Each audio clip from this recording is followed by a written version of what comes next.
Yang dari Jambi ada nggak yang hadir ya? Coba raise hand atau chat boleh. Yang dari Jambi, Mas, Mbak. Ada.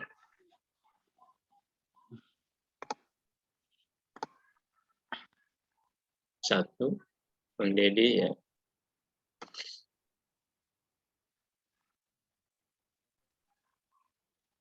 Cuman satu ya.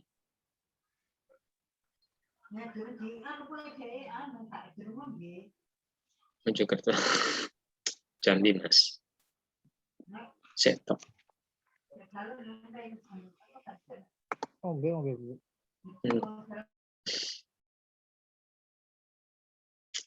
Saya ini di Jambi, tapi orang tua aslinya Patim, Jawa Tengah. Ya masih, makanya masih medok ya suaranya.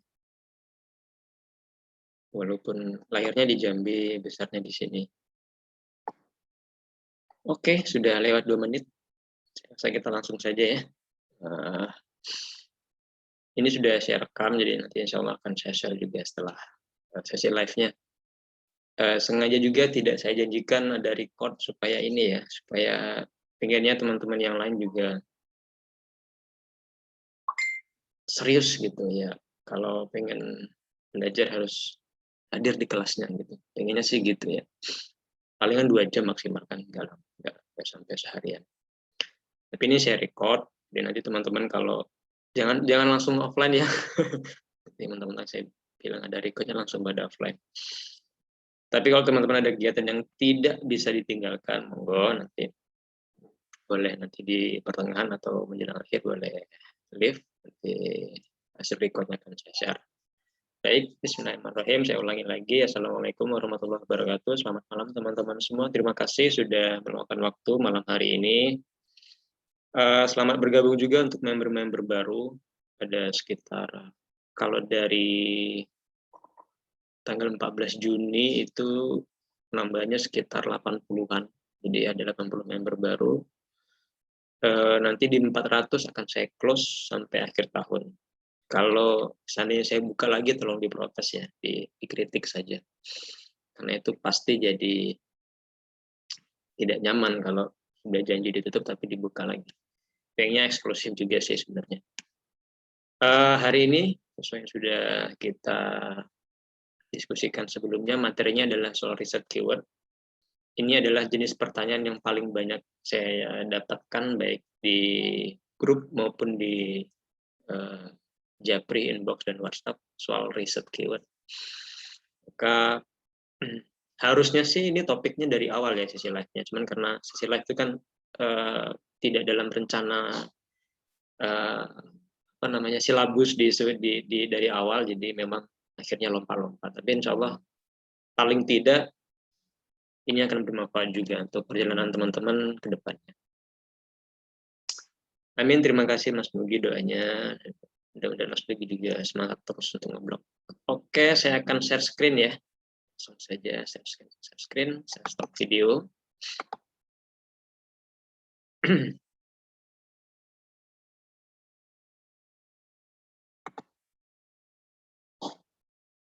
Oke, apakah sudah kelihatan teman-teman?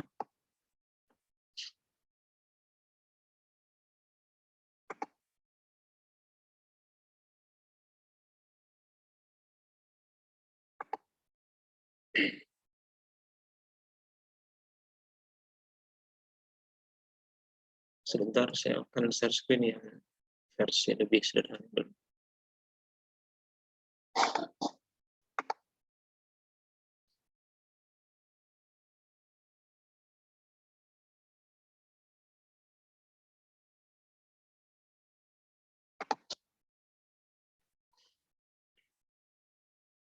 Oke, kelihatan ya, teman-teman semua? Oke, siap. Mudah-mudahan suara saya juga terdengar jelas. Riset keyword, judulnya, gimana sih cara riset keyword yang benar?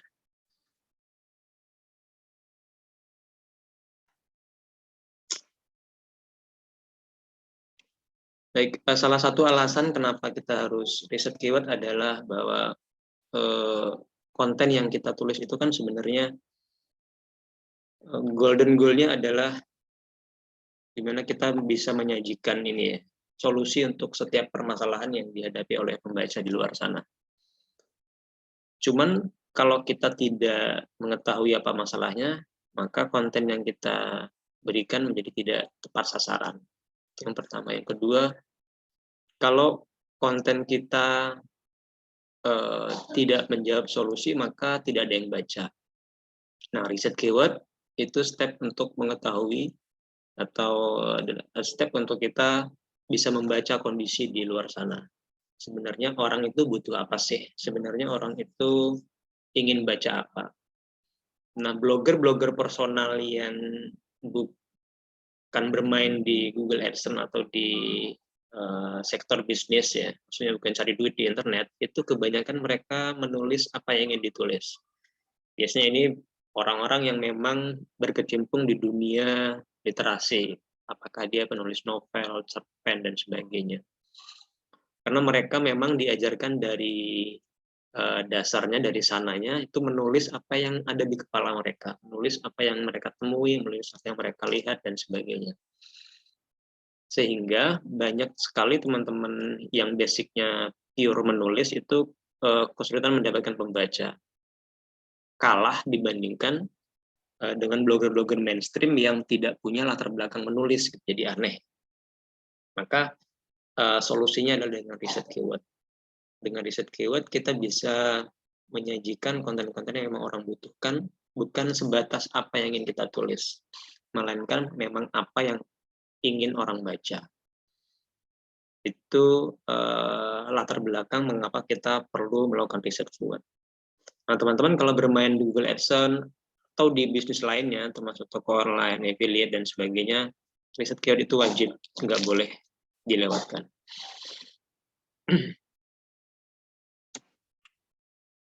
Nah, biasanya ketika bicara soal riset keyword, ada beberapa problem yang biasa dihadapi oleh pemula ya. Pemula.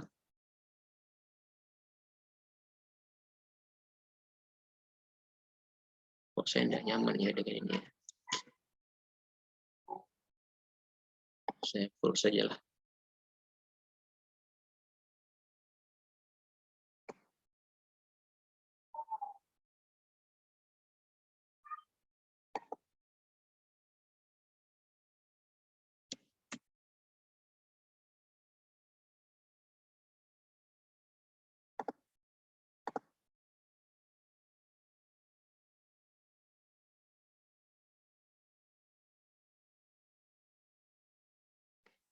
Beberapa problem yang biasa dihadapi oleh pemula. Yang pertama adalah mereka kesulitan atau kita kesulitan.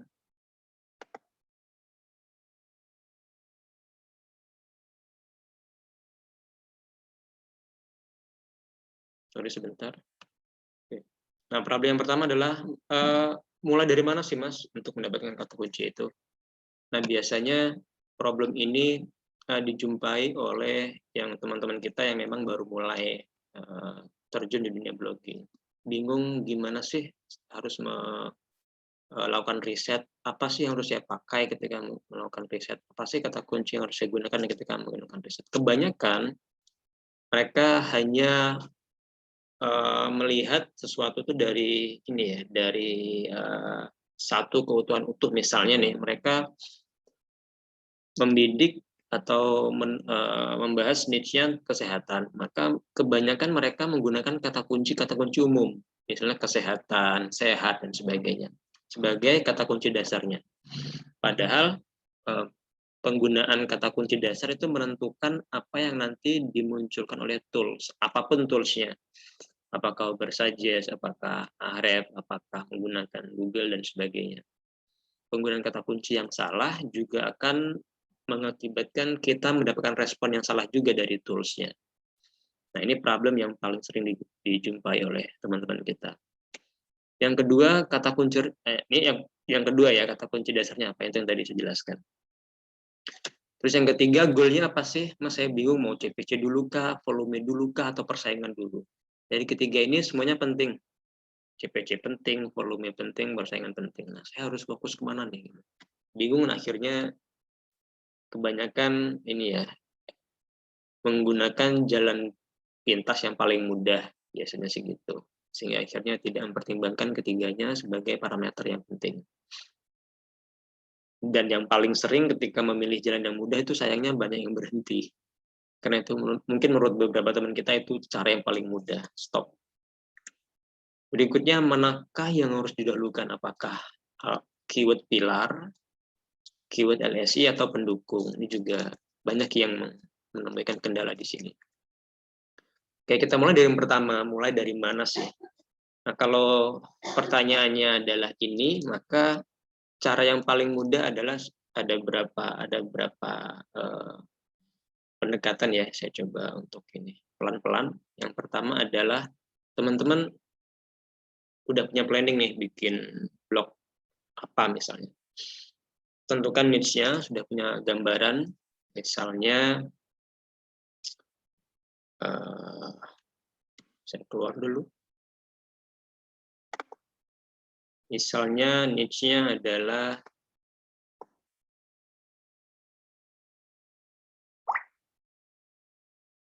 teknologi. Oke, ini adalah niche yang jangan teknologi lah, terlalu ini ya, nanti takut khawatirin teman-teman benar-benar ke teknologi. Padahal berat sekali. Pendidikan lah yang lebih relatif, lebih ringan. Misalnya niche yang kita teman-teman bidik adalah pendidikan. Maka tuliskan seperti ini, pendidikan. Kemudian teman-teman bayangkan di blognya nanti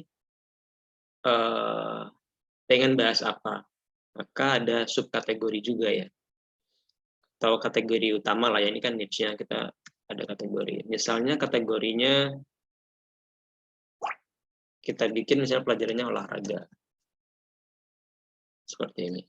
Oke, dapat satu kategori ya. Kemudian misalnya olahraga kan ada banyak, ada subkategori lagi, berarti kita perlu bikin subkategori, misalnya volley. Ya, pendidikan adalah niche-nya, kategorinya olahraga, subkategorinya volley. Oke, seperti ini. Kembali ke materi dulu.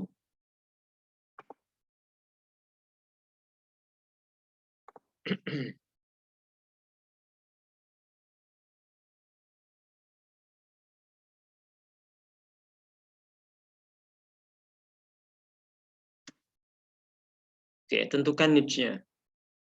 Kemudian tentukan kategori dan subkategori. Sudah tadi ya. Lalu sub lagi jika perlu. Ada beberapa niche yang memang akarnya banyak, jadi bisa sampai 3 subkategori.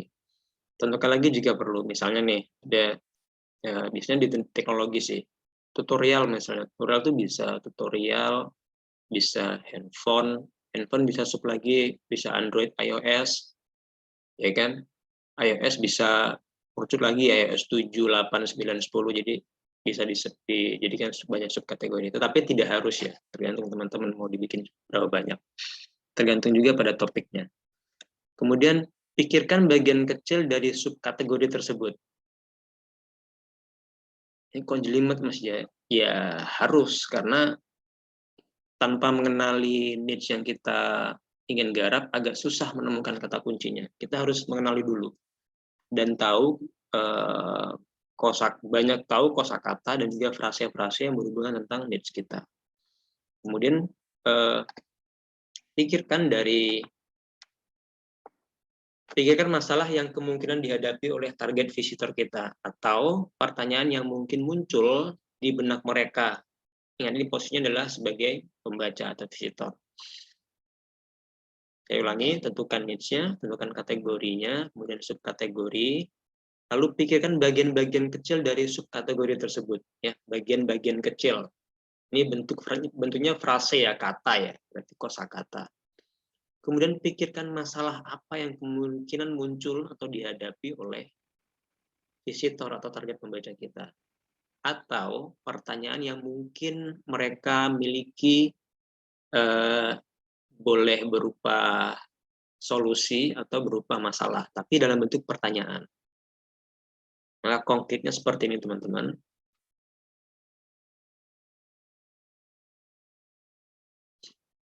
Konkretnya, tadi kita sudah dapat ya poin-poinnya. Yang pertama temukan tentukan niche-nya. Niche yang di blog teman-teman.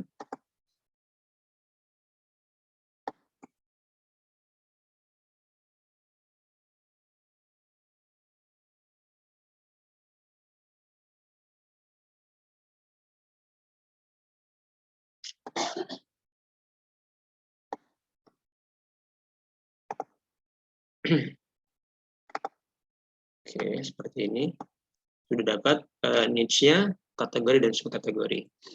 Kemudian pikirkan bagian kecil dari subkategori tersebut. Ini ada volley ya. Volley itu berkaitan tentang apa sih? Ada kata apa sih yang berhubungan dengan volley? Contohnya bola, ya, bola, lapangan, ukuran, berat, cara main, aturan, lagi berkaitan tentang volley, bola, lapangan, ukuran, berat, cara main, manfaat mungkin, pelanggaran, dan sebagainya. Ini adalah kata-kata yang biasa berkaitan tentang bola voli. Berikutnya, pikirkan masalah yang kemungkinan dihadapi oleh target. Oke, ini sekarang perlu ditekankan bahwa karena kita niche-nya pendidikan, maka posisikan diri kita sebagai pembacanya. Pembacanya siapa? Pembacanya tentu siswa atau mahasiswa atau orang umum yang punya kepentingan di dunia pendidikan. Maka posisikan diri kita sebagai mereka. Pikirkan masalahnya apa sih biasanya mungkin muncul, atau pertanyaan yang mungkin muncul. Bisa misalnya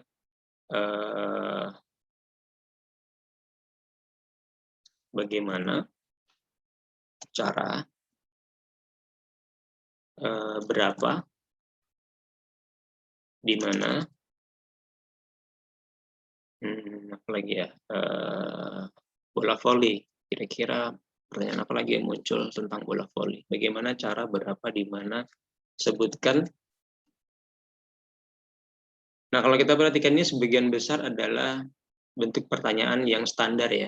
Biasa kita pakai what, who, kalau di dunia jurnalistik 5W, 1H ya. Kemudian bagaimana. Tapi apakah ini berlaku ke niche lain? Tidak, belum tentu. Belum tentu berlaku untuk niche lain. Jadi tergantung pada niche yang kita garap. Kenapa kata-kata ini sering muncul? Karena memang di dunia pendidikan inilah kata-kata yang sering digunakan untuk membuat soal atau ketika murid menemukan sebuah masalah atau menemukan sebuah soal, biasanya berkaitan tentang itu. Bagaimana sudah ternyata ya. Kemudian pengertian, definisi. Nah, ini bentuk pertanyaannya. Habis, pikir masalah, oke, habis. Nah, dari gambaran ini seharusnya kita udah bisa mendapatkan beberapa jenis keyword yang bisa kita gunakan sebagai patokan riset. Contoh ya, dari sini tadi kita ada bola voli, lapangan, ukuran. Ada pertanyaan, ada bagaimana, cara, berapa, di mana. Kita mau ambil yang mana, bebas. Karena ini bentuknya riset, maka riset itu coba-coba kira-kira manakah kata kunci yang paling potensial menurut kita, dan berdasarkan data yang sudah ditampilkan oleh tools. Misalnya kita yang paling gampang adalah cara main ya. Kemudian karena kita niche-nya adalah subkategorinya volley, maka di sini volley. Ini adalah kata dasar yang bisa kita gunakan untuk riset kata kunci lain menggunakan tools apapun itu. Kita di depan belum bicara soal tools, bagaimana cara pakainya belum. Saya pengennya konsep ini teman-teman kuasai sehingga nanti pada saat menggunakan tools itu enggak ini ya, cuma lihat tools tapi bingung mau ngapain gitu. Tapi kalau sudah ngerti dengan konsep ini, sebentar ya, saya mute dulu. Kalau sudah paham dengan konsep ini, nggak akan ada masalah lagi dengan kata kunci dasarnya. Ini bisa banyak ya, tadi cara main volley ya. Maka ada lagi bagaimana aturan volley. Banyak ini, bisa misalnya ukuran bola volley. Di situ ada lapangan, berarti ukuran lapangan volley. Ini sebenarnya tanpa riset pun jadi udah dapat keyword sebenarnya. Cuman kan kita pengen tahu tuh ingin dapatkan LSI-nya juga. Kemudian kita pengen tahu berapa sih angka exact dari volume pencarian setiap bulannya. Kemudian bagaimana juga dengan persaingannya. Jadi walaupun sudah dapat keyword seperti ini, wajib di riset dulu karena nggak bisa raba-raba. Harus based on data. Apalagi misalnya pengertian. Sebutkan volley, sebutkan apa ya, mungkin it's okay, ini volley, sebutkan volley, it's okay. Nanti biarkan tools yang menentukan sendiri. Mungkin di sini terkesan ambigu ya, sebutkan volley apa nih. Nanti biarkan tools yang memberikan ide-idenya ke kita. Yang penting kita udah punya basic kata kunci dasarnya dulu. Ini dari kata kunci ini kita udah bisa dapatkan banyak nih. Karena kalau di tools atau kita pakai tools atau tanpa tools sama sekali, misalnya menggunakan Google Search, kita bisa dapat banyak rekomendasi kata yang berkaitan. Misalnya dari satu kata dasar ini saja bisa dapat ribuan kata kunci nanti. Nanti kita coba ya. Jadi kita ke konsepnya dulu. Oke, itu pendidikan. Bagaimana kalau teknologi, Mas? Saya pengen tetap ke teknologi karena ini niche yang paling seksi ya. Menurut banyak orang. Teknologi, oke. Niche-nya adalah teknologi. Mikro niche-nya apa nih yang paling lebih kecil? Misalnya tutorial ya. Ini juga niche seksi. Karena banyak banget ininya sumbernya. Kemudian tutorialnya kan banyak nih teknologi ya. Tutorial apa nih? Tutorial pesawat kah? Satelit kah? Oh, jangan Mas, smartphone saja. Oke, smartphone. Kemudian mau dikerutkan lagi? Boleh, Android. Nah, ini sudah jadi satu susunan kategori dan subkategori yang mengerucutkan kata kunci dasar kita. Oke, kemudian rule-nya adalah tentukan, pikirkan bagian kecil dari subkategori tersebut, bagian kecil. Mungkin ini bisa ini ya, sorry, ini kita pilih aplikasi saja biar lebih enak. Nah, Android ada game juga ya, kita ke aplikasi. Jadi aplikasi smartphone, tutorial aplikasi smartphone. Bagian kosakata yang berkaitan tentang smartphone dan aplikasi apa sih kira-kira biasanya? Yang paling tenar sini ya, WhatsApp ya, WhatsApp, kemudian Facebook, kemudian TikTok, why not? Instagram. Kemudian tidak harus fokus ke sini ya, tapi bisa juga ke sini, ke smartphone-nya. Misalnya lelet, cepat panas, mati total, hang, kamera error, Play Store, App Store iOS ya, sorry, iOS. Kemudian layar, ya, keyboard, sorry, layar sentuh ya, touchscreen. Udah banyak nih sudah. Pokoknya tulis aja semua kosakata yang berhubungan tentang smartphone dan aplikasi. Bikin seperti ini nanti bisa kita ceng-ceng.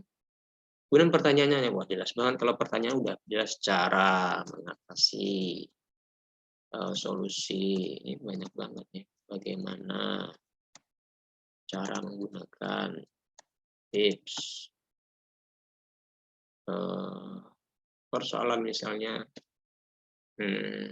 error banyak, karena aplikasi pakai daftar aplikasi terbaik, apalagi ada banyak. Oke, dari potongan-potongan kata-kata ini kita ingin mendapatkan kata kunci dasarnya.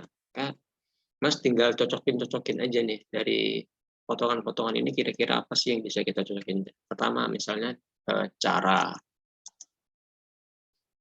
menggunakan, ada di situ ya menggunakan, cara menggunakan misalnya WhatsApp. Bisa toh misalnya atau cara mengatasi, ini ada semua ya, cara ada mengatasi TikTok error. Udah jadi, sebenarnya udah jadi kata kunci utuh yang langsung bisa digarap jadi artikel, tapi harus riset dulu.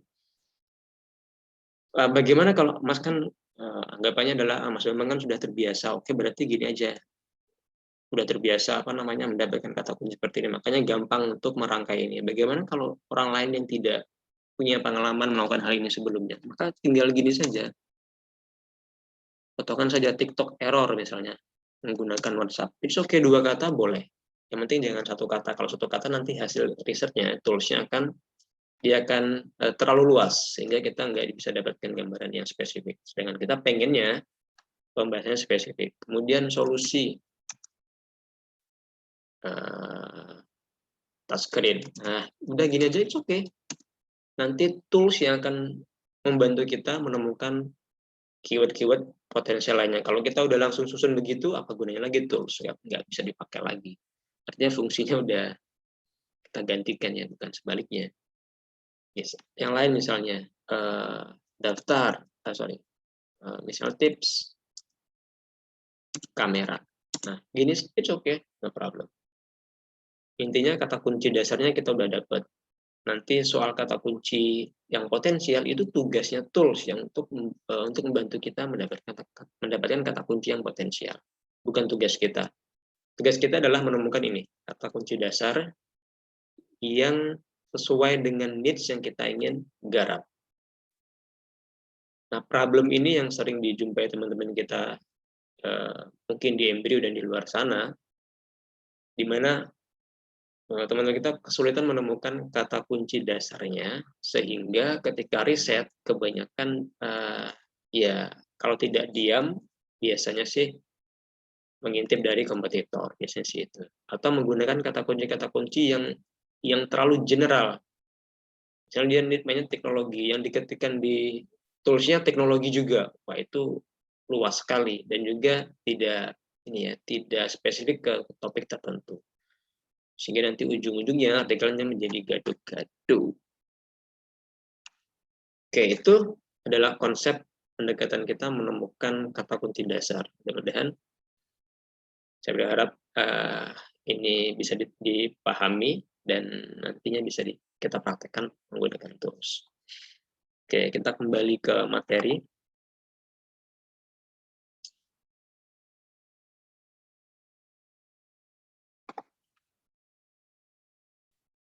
Hawanya hujan tempat saya nih. Oke, berikutnya, cara kedua, mulai dari mana? Ini adalah cara yang paling mudah yang saya juga lakukan, tapi agak sedikit curang ya, agak sedikit nakal lah, bukan curang ya, nakal lah. Tapi bukan berarti nakal tidak boleh, nakal boleh tetap. Selama kita bersaing di serve-nya fair, kenapa tidak? Oke, cara paling mudah adalah dengan mengintip kompetitor kita. Jadi teman-teman gunakan kata kunci dasar tadi atau menggunakan kata kunci yang lain yang teman-teman temuin di internet ketika sedang browsing, atau teman-teman mendengar dari teman yang lain bahwa ini loh ini loh blog yang menggarap niche ini yang bisa jadi potensial kompetitor kita. Maka temukan 1 sampai atau lebih blog atau kompetitor yang teman-teman anggap paling besar. Kemudian intip artikelnya. Karena sebagian besar blog-blog di luar sana itu biasanya menyisipkan widget-widget top artikel, biasanya artikel populer dan sebagainya. Begitu dapat ininya, teman-teman ini di save keywordnya, kemudian jangan satu, pastikan banyak langsung ya, sekaligus banyak. Kemudian kata kunci itulah yang kita riset di tools yang kita gunakan, baik yang gratis maupun yang berbayar. Ini cara yang paling mudah, tapi sedikit nakal. Apakah boleh, Mas? Boleh. Harusnya boleh ya, karena belum ada hukumnya sih kalau ngintip-ngintip keyword, kecuali teman-teman kopas. Kalau kopas jelas nggak boleh.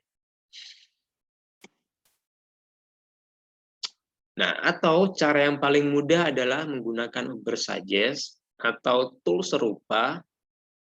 Nanti saya tunjukin, tinggal copy URL-nya, enter, maka akan muncul semua keyword-nya. Nanti kita akan coba ya. Ini juga biasa dilakukan. Ini cara yang paling mudah kedua. Kalau teman-teman bertanya, saya harus mulai dari mana ketika melakukan riset keyword.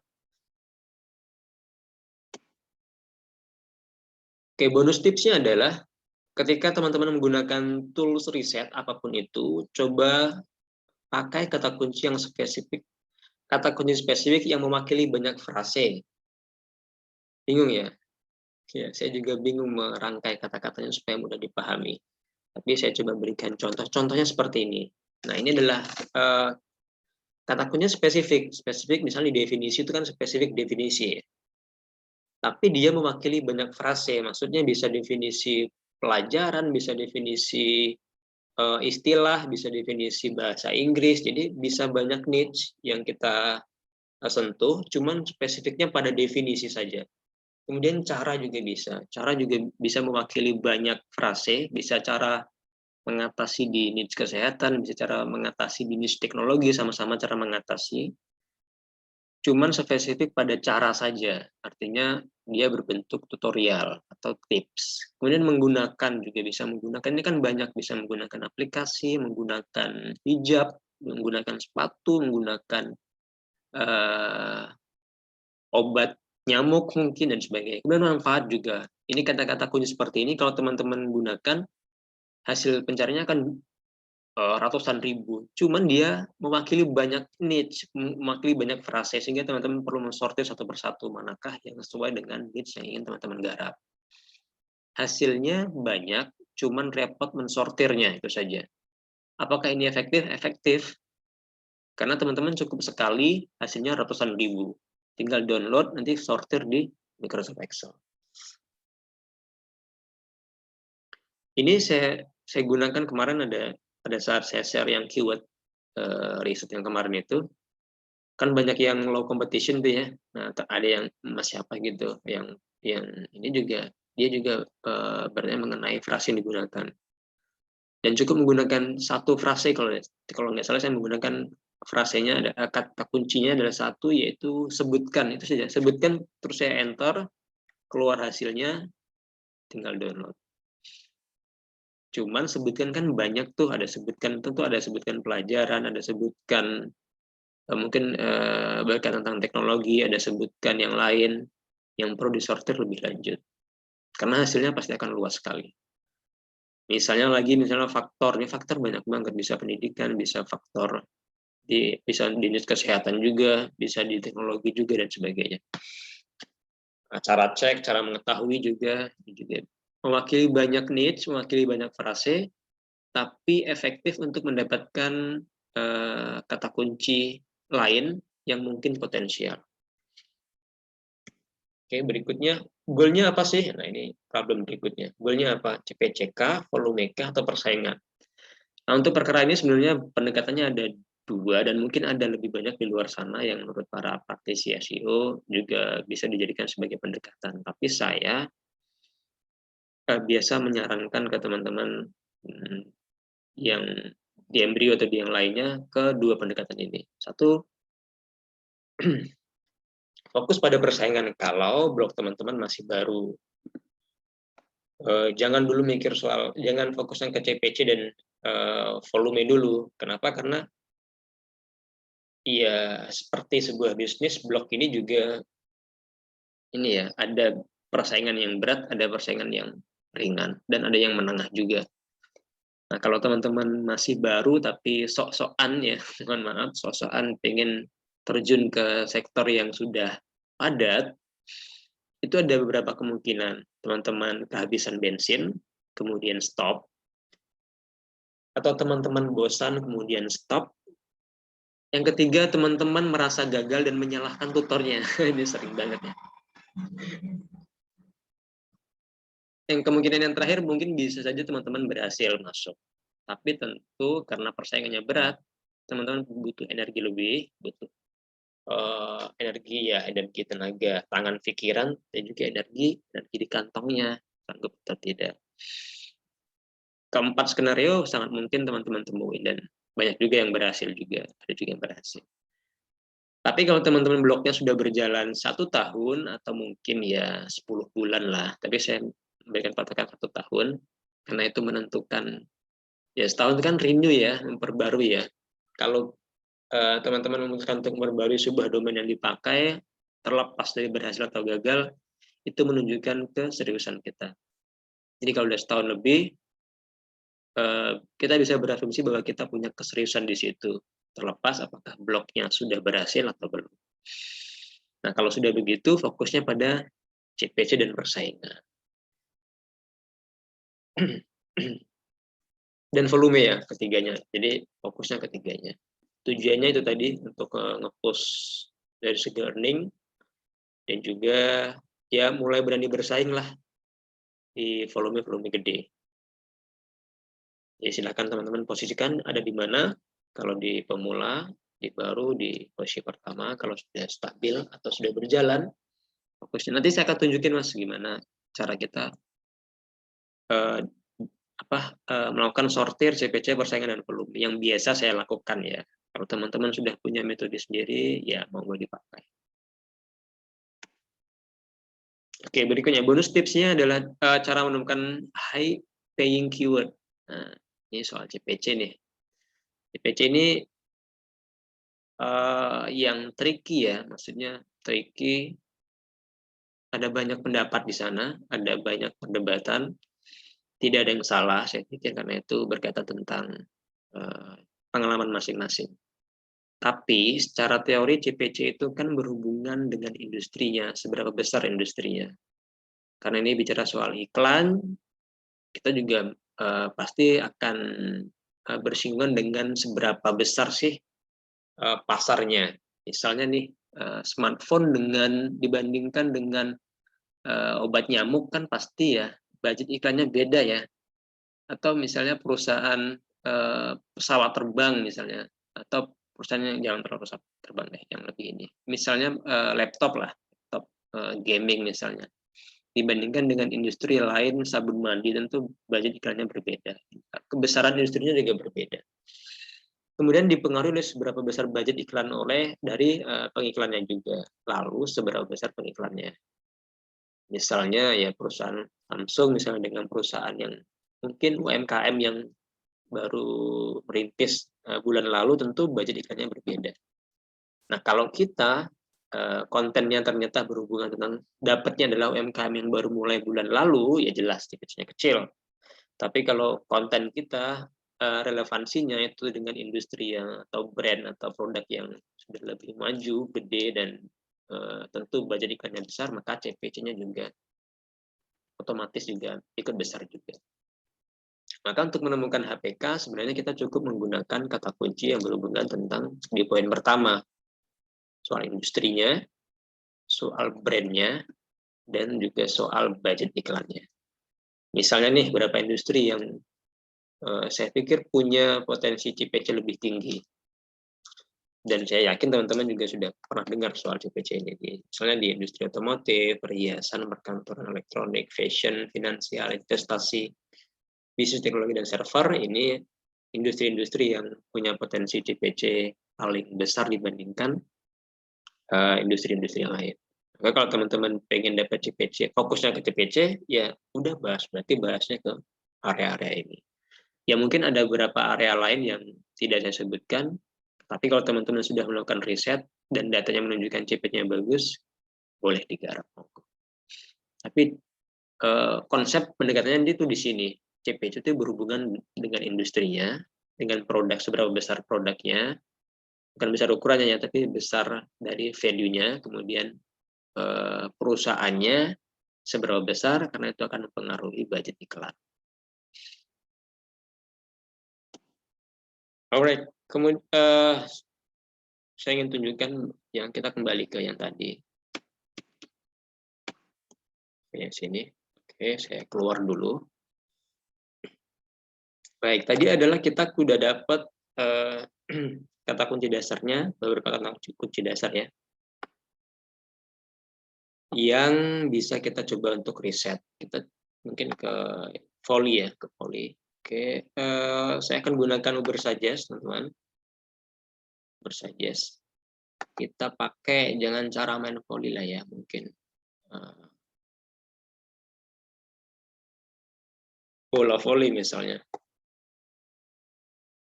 Kita akan coba riset. Ini pakai Ubersuggest, teman-teman. Kalau teman-teman pakai tools yang lain, boleh juga.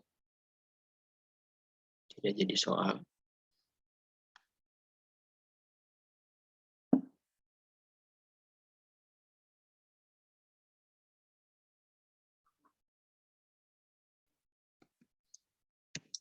Bola volley. Lokasinya atau bahasanya Indonesia. Kemudian kita coba search.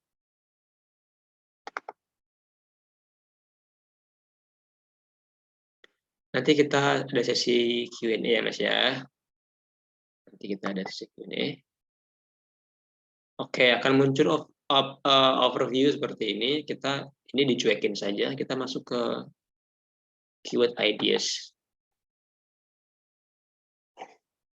Nah, di keyword ideas baru kita dapat ide-ide kata kunci. Nah, di sini ada beberapa menu tab.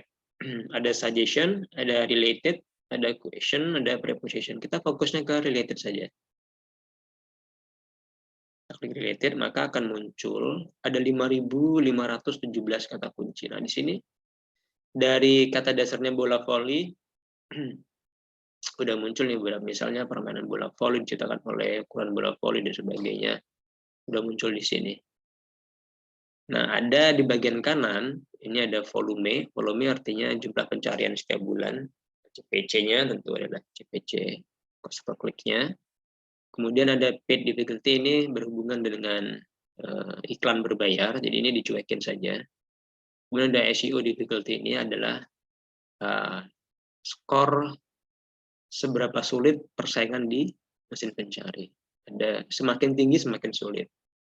Dikatakan ringan jika di bawah, sebenarnya relatif ya, tapi dikatakan ringan jika di bawah 15.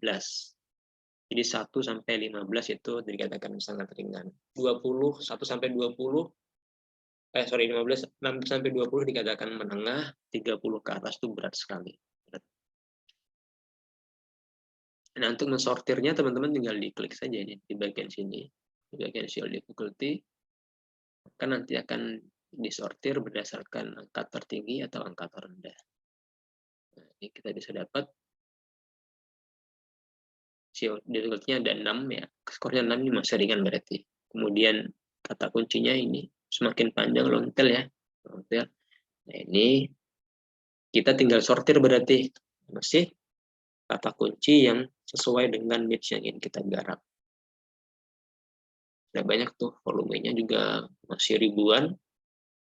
CPC-nya ya it's okay, 0, nggak apa-apa. Kalau masih baru ambil saja. Nah,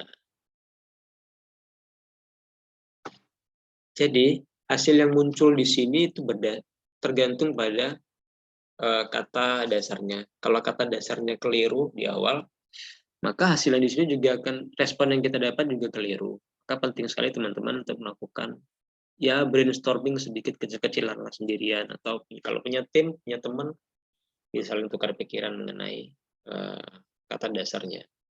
Ini tidak hanya berlaku untuk volley, bisa sepak bola, bisa yang lain dan sebagainya. Teknologi juga sama, tidak berlaku untuk tutorial saja. Kalau teknologi itu misal teman-teman fokusnya ke spek dan harga, bisa dipakai juga. Atau teknologi, misal teknologinya fokusnya ke laptop, oke okay juga. Atau teknologinya fokus ke sosial media, boleh. Jadi penggunaan ini fleksibel, tinggal disesuaikan dengan needs masing-masing. Oke. Tadi, saya intip materinya dulu. Nah, ini temukan web kompetitor. Nah, kalau di Uber Suggest, itu ada competitive analysis, kita bisa cek. Kemudian ada traffic overview, keyword by traffic, top pages. Kita ke keyword by traffic. Nah, saya ambil tadi case-nya adalah jalantikus.com. Siapa yang tidak kenal ya Jalan Tikus. Tinggal masukin URL-nya, kemudian pilih bahasa, klik search, maka kita akan mendapatkan ribuan kata kunci ya, yang di ranking oleh Jalan Tikus. Nah, kita tinggal di download, diekspor ke CSV atau copy to clipboard, kemudian disortir. Tentu dengan parameter yang sudah teman-teman pahami, seperti harus long tail, kemudian volumenya, positionnya, SEO difficulty-nya, dan sebagainya. Tentu dan juga relevansi dengan niche kita. Jangan diambil semua juga ya, perlu disortir dan dianalisis lebih lanjut. Itu cara yang paling mudah untuk mendapatkan keyword dari kompetitor. Berikutnya, nah ini bonus tip yang tadi, menggunakan kata kunci spesifik mewakili frase. Kita coba ya.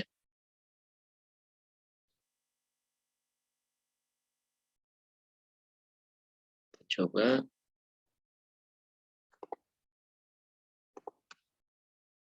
Misalnya kata kunci umumnya adalah cara menggunakan misalnya.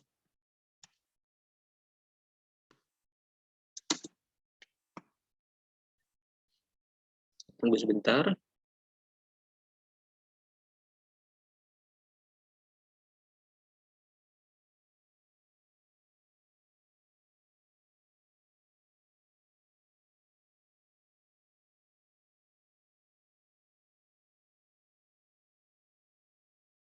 Nah, di sini ada 32.000 kata kunci. Bayangkan teman-teman, dari satu kata kunci yang mewakili banyak frase, kita mendapatkan 32.000 keyword sekali klik.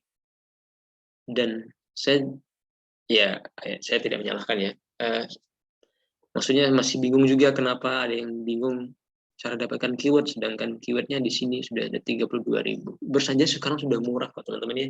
Bisa beli dari teman-teman yang kita yang jual di banyak sekali di internet ya. Bisa ada yang saya kalau tidak salah baca ada yang 20.000 juga selama 1 minggu.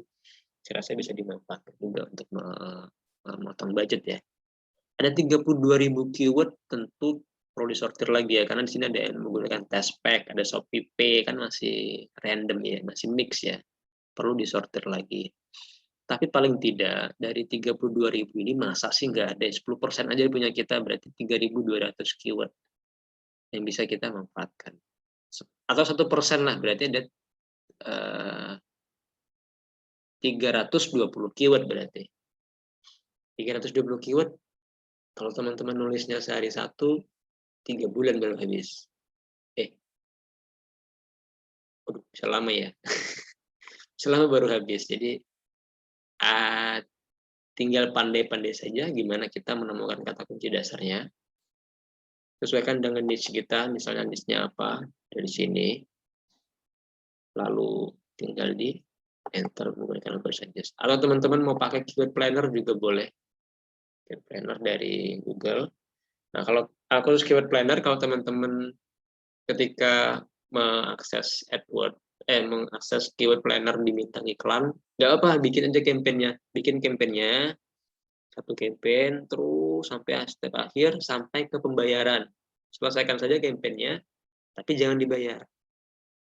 Jangan dibayar, biarkan pending sampai tagihannya masuk.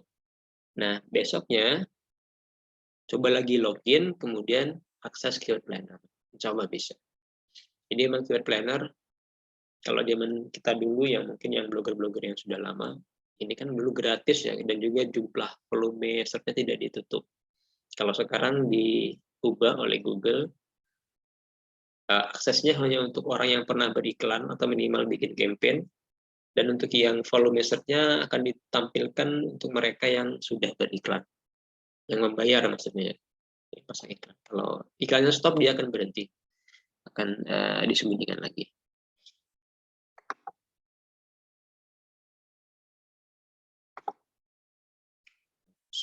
Spesifik goalnya.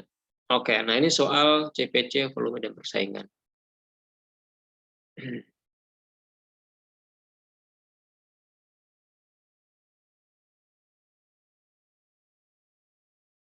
Ini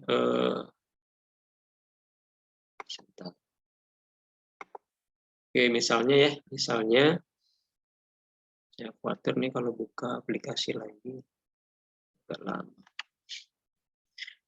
Oke, yang untuk ini teman-teman, yang cara sortir CPC dan persaingan nanti saya bikinkan video saja terpisah ya. Ini ya, cara sortir CPC dari misalnya teman-teman sudah dapat 32.000 ya. Nanti saya bikinkan video mungkin 5 menit, cara kita sortir, dapetin CPC, dapetin persaingan dan volume secara berurutan, sehingga kita bisa tinggal, wah saya mau CPC-nya lebih utama, persaingan lebih utama, atau volume lebih utama.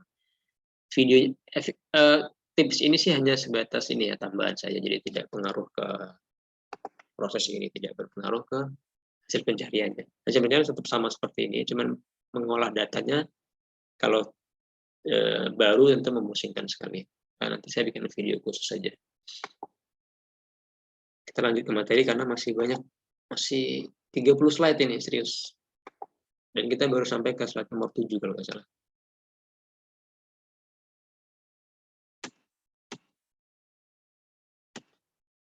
Baik, berikutnya cara dan alat ya, tools yang biasa kita pakai untuk riset. Tadi kita udah belajar soal konsep dasar menemukan kata kunci awalannya atau kata kunci dasarnya sebagai bahan untuk riset. Nah, sekarang kita bahas alatnya. Ada dua jenis alat yang biasa dipergunakan, ada gratis dan berbayar premium.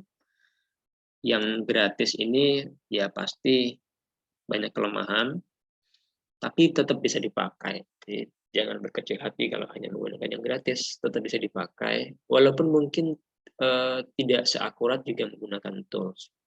Jadi tetap rekomendasi saya jika teman-teman punya budget lebih, atau punya celengan, atau punya nanti mendapat dana lebih dan pengen ganti handphone, ya nantilah ganti handphonenya ya. Kita beli untuk tools dulu. Oke, yang pertama adalah menggunakan Google Search. Ini basic sekali ya, tapi teman-teman kita yang lain mungkin masih banyak yang belum tahu juga. Oke. Caranya tinggal buka halaman baru, kemudian tab baru, kemudian kita klik Google, teman-teman. Tadi kan kita udah dapat kata kunci dasarnya ya. Ada beberapa tadi. Kita coba ke volley lah. Sorry, ke teknologi gantian. Teknologi. Selain ini, menggunakan WhatsApp, TikTok error, solusi. Coba kita coba yang TikTok error. Ini tidak harus selalu ada ya. Karena kita kan coba-coba. Kita kan riset. Nah, kata kunci dasarnya udah ada, maka kita bisa gunakan ini. Metodenya adalah gunakan Google Autocomplete spasi di depan. Autocomplete spasi spasi di belakang. Spasinya di belakang. Tapi kita gunakan dulu misalnya TikTok.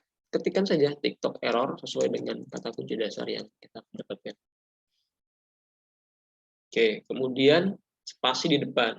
Maka ini spasinya di depan error ya. Kemudian tekan spasi seperti ini. Nah, hasilnya beda loh. Coba perhatikan ya. Nah, ya. Berbeda, ada beberapa perbedaan di situ. Coba saya ulangi ya. Spasinya di belakang. Saya enter nih. Saya spasi ya. Hasilnya beda. Sekali lagi, saya hapus spasinya. Saya tambahin spasi. Beda hasilnya. Nah, dari sini ada banyak hasilnya, ada vector error, tipe error, itu D dan sebagainya. Apakah ini sesuai dengan kita harapkan? Tidak selalu, teman-teman ya. Dan saya juga ini baru coba ini, jadi mungkin saya tidak mendapatkan apa yang saya harapkan dari kata kunci ini. Maka teman-teman boleh skip ke keyword berikutnya atau gunakan metode yang kedua, yaitu menggunakan metode spasi di belakang, di depan, sorry. Auto complete spasi di depan. Spasi depan berarti spasinya saya klik dulu kursor di depan di sebelah T, kemudian saya klik spasi. Saya ulangi. Ini ya. Nah, kalau dibandingkan yang tadi, hasilnya beda lagi. Spasi di belakang ini, kalau spasi depan, ini. Beda ya? Beda. Saya ulangi. Nah, seperti ini hasilnya. Kalau spasi di depan, hasilnya seperti ini. Beda lagi.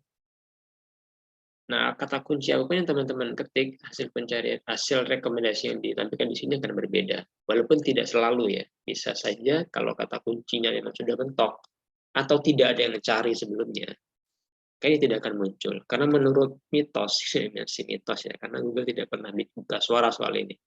Menurut mitos, kata kunci yang direkomendasikan di Google Autocomplete ataupun di Google Related Search itu adalah kata kunci yang pernah diketikkan oleh pengguna Google. Berapa angkanya tidak tahu pasti, belum tahu pasti. Tapi setidaknya sudah pernah digunakan untuk mencari informasi. Yang lainnya misalnya solusi touchscreen. Ketikkan saja solusi touchscreen, maka akan muncul solusi seperti tidak berfungsi. Kita coba spasi di belakang. Ini hasilnya ya. Kita coba spasi di depan. Hasilnya sama ternyata. Berarti memang awalnya memang solusi tidak ada di depan. Bagaimana solusi tidak ada? Sama ternyata. Berarti memang ini kata kunci yang sering digunakan. Seputar ini saja. Tidak ada rekomendasi yang lain. Nah, kalau kita enter, maka di bawah akan muncul ini dia. People also ask. Sebentar.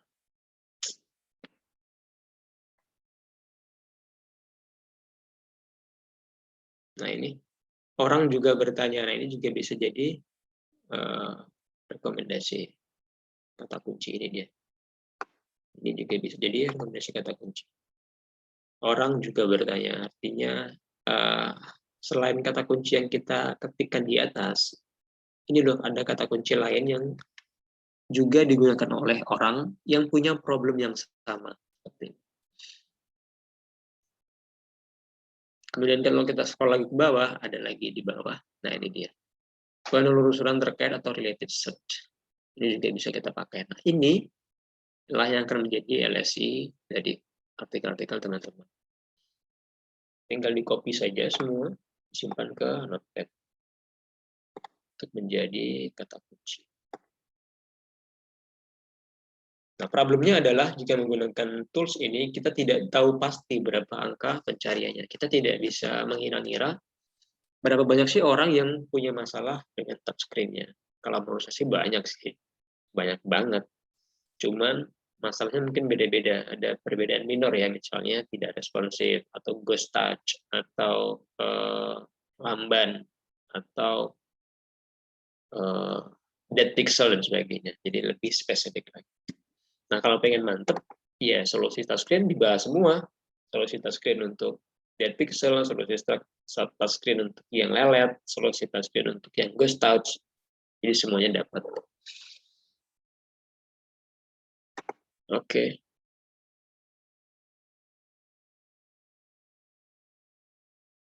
Ini yang tadi, related search. Nah, berikutnya ada tools namanya word tracker. Ini sebenarnya di materi ada ya. Jadi sudah ada. Kalau tidak salah. Apakah saya pakai, Mas? Tidak, saya tidak pakai ini. Saya tidak pakai word tracker. Saya juga tidak menyarankan teman-teman punya banyak tools ya. Cukup 1 atau 2 saja. Selain boros juga memakan waktu, Untuk apa kita punya 2 tools kalau ini pakai ujung-ujungnya cuma 1 sebenarnya. Kecuali teman-teman masih ragu nih, dari 3 tools, mana saya mau pakai mana sih? Boleh di tes ketiganya, kemudian dikomparasi hasilnya. Manakah yang mendekati serupa. Jadi misalnya 3 tools, 2 tools ini ternyata sama. Berarti 2 tools ini yang punya kecenderungan untuk lebih akurat dibandingkan 1 tools yang lain. Kalau ada keyword tools.io, ini juga saya rasa di materi sudah ada, saya tidak perlu tunjukkan caranya. Ini masih gratis, tapi untuk volume search-nya itu harus berbayar. Nah, ini Google Keyword Planner. Nah, ini saya akan jelaskan dikit. Oke, tadi kita udah dapat kata kunci basicnya, kata kunci dasarnya. Sekarang kita coba deh gunakan kata kunci tadi untuk mencari keyword menggunakan Google Keyword Planner. Saya pilih tips kamera. Karena kita pengen menemukan kata kunci baru, maka dari 2 pilihan ini klik yang temukan kata kunci baru.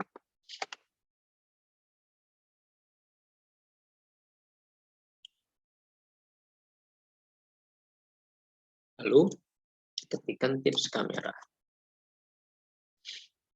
Nah, di sini juga teman-teman bisa menggunakan tadi yang melihat kompetitor tadi dengan menggunakan URL di bawah ini. Sorry, yang ini ya, kayaknya salah. Saya udah lama nggak pakai juga ini, sejujurnya. Jadi teman-teman bisa pakai ini. Kalau nggak salah yang ini ya, nggak salah sebagai filter. Atau kalau teman ragu, kalau salah berarti yang ini. Ini tampilannya juga udah baru ya. Dulu ketika belum banyak tools SEO, pakai ini. Dan keponakan saya juga kabarnya dari cerita dia masih pakai. Oh iya, next teman-teman saya ingin sharing. Saya ada beberapa keponakan yang juga belajar dan bermain Google AdSense. Nanti saya ingin kondisikan agar mereka sharing juga ke kita, insya Allah ya. Kemudian dapatkan hasil, klik dapatkan hasil. Kita tunggu hasilnya, setnya.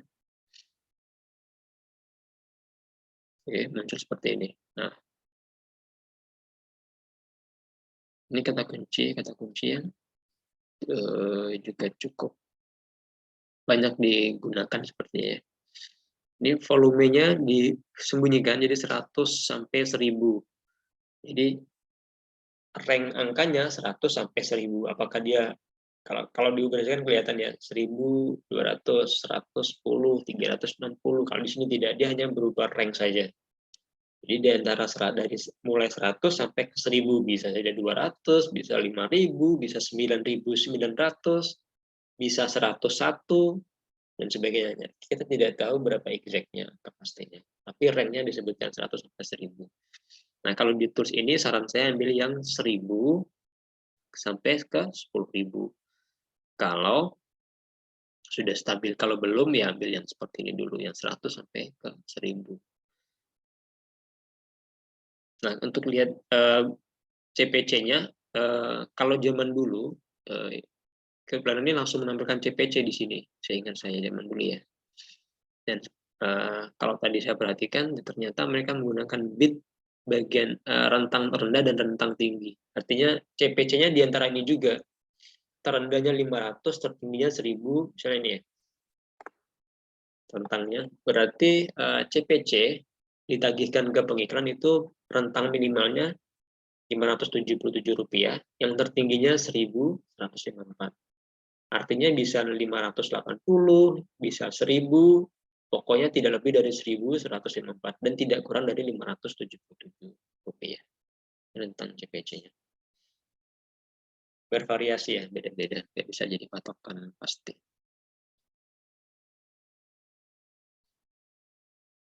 Tinggal teman-teman menggunakan kata kunci dasar ini di tools ini.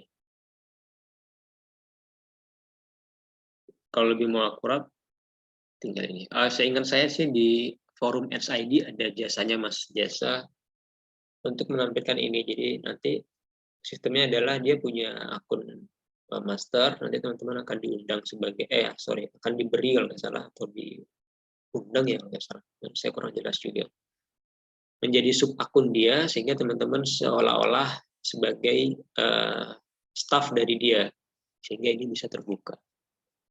Volume exact dari berapa sih angkanya, dari 100 ke 1000 ini berapa angka pastinya bisa kelihatan. Di Ads ID ada kalau nggak salah yang jual.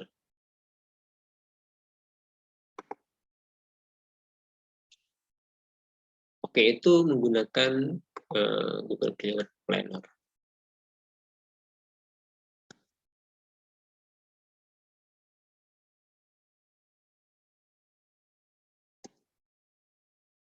Ini itu lihat saja, tadi sudah diperlihatkan. Nah, berikutnya ada keyword seeter. Ini sebenarnya bahasa ini ya, bahasa tidak baik keyword seeter, tapi digunakan juga. Ini juga bisa jadi tools untuk mendapatkan alternatif kata kunci. Nah, GSC dan Google Analytics ini lebih advance, mungkin next kita akan bahas ya. Tapi bisa dipakai juga kalau sudah biasa pakai Google Console dan Google Analytics. Lalu Google Trend. Nah, ini biasanya digunakan untuk memastikan bahwa topik ini masih cukup relevan untuk dibahas. Misalnya nih, biasanya di beberapa niche ada menggunakan tahun ya. Misalnya yang paling ini sering saya temukan, tips seputar Microsoft Word 2007, 2010, 2012 dan sebagainya. Nah, itu kita bisa lihat seberapa besar perubahan di tren per tahunnya menggunakan Google Trend. Tapi yang paling sering menggunakan ini biasanya adalah yang bermain di konten viral. Nah, saya tidak pakai, jujur saya tidak pakai. Tidak pakai Google Trend, tapi teman-teman kalau mau pakai, monggo silakan. Tergantung niche-nya kan ya, tergantung dari niche. Ada teman-teman bermain di all shop, ini penting juga untuk dipakai.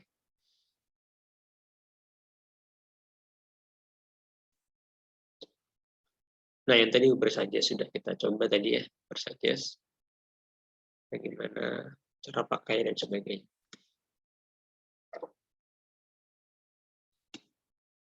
Oke, berikutnya apa sih yang harus diperhatikan ketika kita melakukan riset keyword? Yang pertama, ya pasti volume ya, paling tinggi, lebih tinggi lebih bagus. Tapi kalau teman-teman blognya masih baru, jangan terlalu ambisius di volume.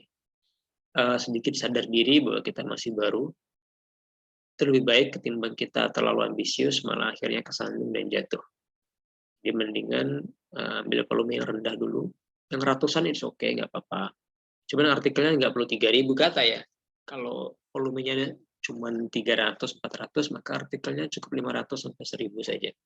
Karena tidak worth it kita menulis 3.000 kata untuk volumenya yang cuma 300-500 kata saja. Berikutnya long tail lebih baik, 3 kata sampai 5 kata lebih baik. Ini lebih kepada kalau keywordnya 1-2 kata, kita belum tahu nih sebenarnya dia pembaca ini butuh apa gitu. Apakah dia ingin mencari informasi kah? Apakah dia sebatas ingin tahu soal, misal nih, saya mengetikkan Samsung Galaxy, 2 kata ya, saya mengetikkan Samsung Galaxy. Ini belum jelas nih, saya ini pengennya sebenarnya mau beli kah, mau baca kah, mau lihat sejarah Samsung Galaxy kah, mau cari tips kah atau sebagainya. Belum jelas. Volumenya mungkin tinggi, betul. Volumenya mungkin tinggi. Tapi search intentnya tidak jelas. Sehingga kalau kita sajikan artikel tips misalnya, dan kita page one, belum tentu kita yang diklik, oh ternyata dia bukan butuh tips, tapi butuh informasi harga. Tapi misalnya kita bikin kasih harga, belum tentu juga dia klik, karena ternyata dia pengen tahu perjalanan sejarahnya. Atau yang lain, misalnya kita sajikan misalnya buying keyword sekalipun di situ ya, misalnya kita memang jualan produk di situ. Ternyata orang ini tidak butuh, tidak mau beli, tapi ingin menemukan informasi yang lain tentang Samsung Galaxy. Jadi ambigu. Kata kunci yang terdiri dari 2 kata itu masih ambigu. Intentnya tidak jelas, sehingga akan berpengaruh pada CTR pastinya. dan juga banyak hal nanti akan berpengaruh pada banyak performa dari blog kita. Sebaiknya jangan. 3-5 kata lebih baik. Lalu set intent, ya, dan nanti saya coba jelaskan. Dan persaingan semakin rendah, semakin bagus. Pastilah ya. Ini textbook saja. Saya rasa teman-teman sudah pada khatam soal ini.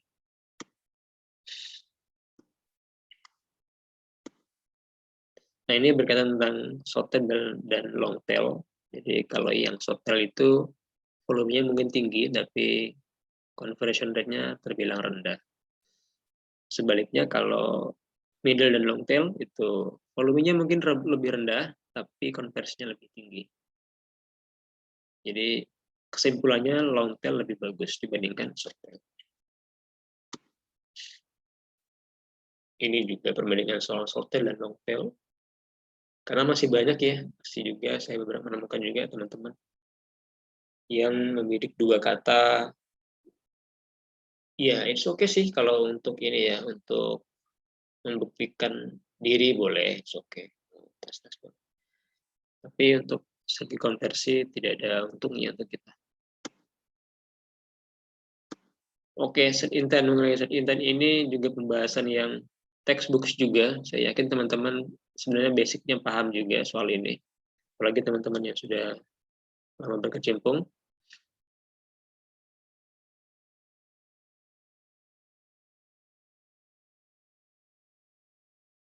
Siap Mas Windu, semoga cepat baikan ya.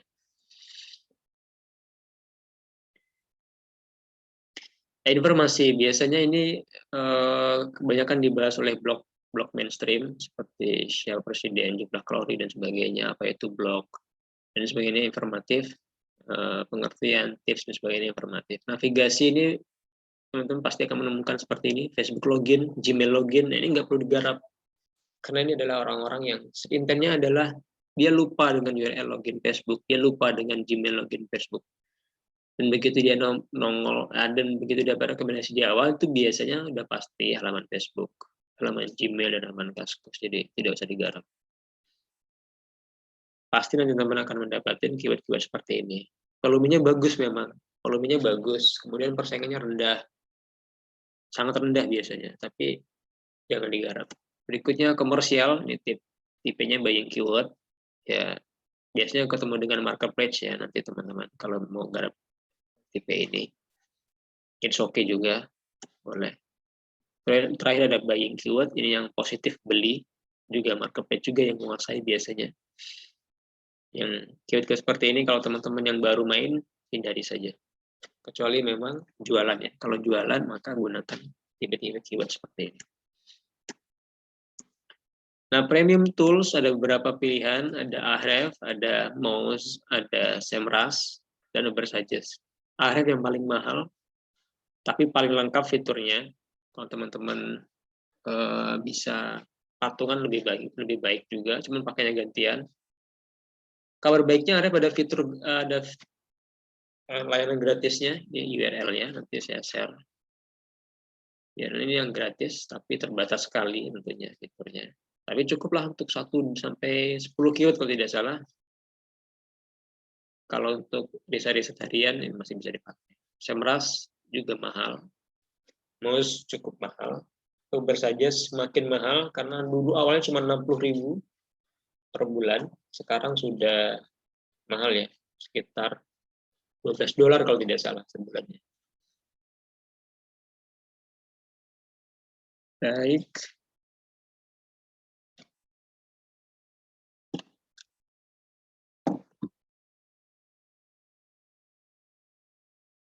Oke, ini pertanyaan terakhir. Manakah yang harus didulukan, keyword utama, legacy, atau pendukung? Nah, tergantung strategi struktur konten yang teman-teman pakai. Kalau teman-teman mengadopsi konsep silo, maka ketiganya wajib disiapkan di awal, serentak ya, harus ada semua.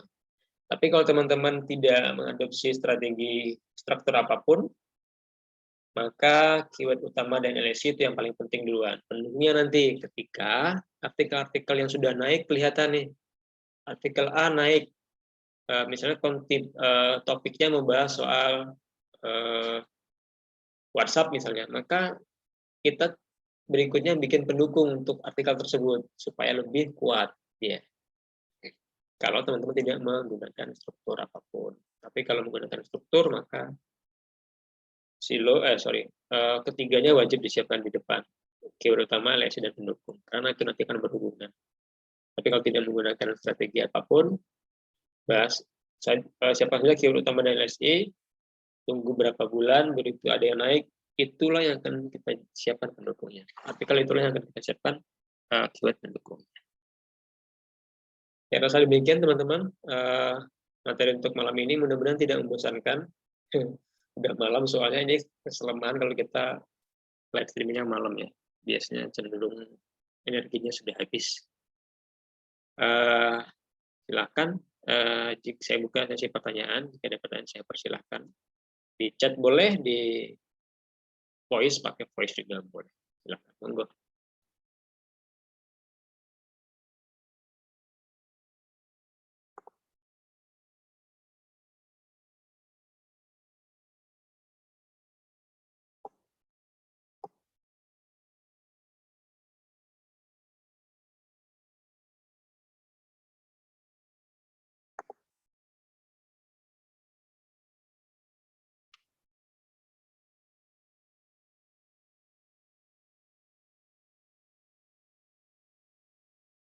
Oke, saya baca chat dulu ya.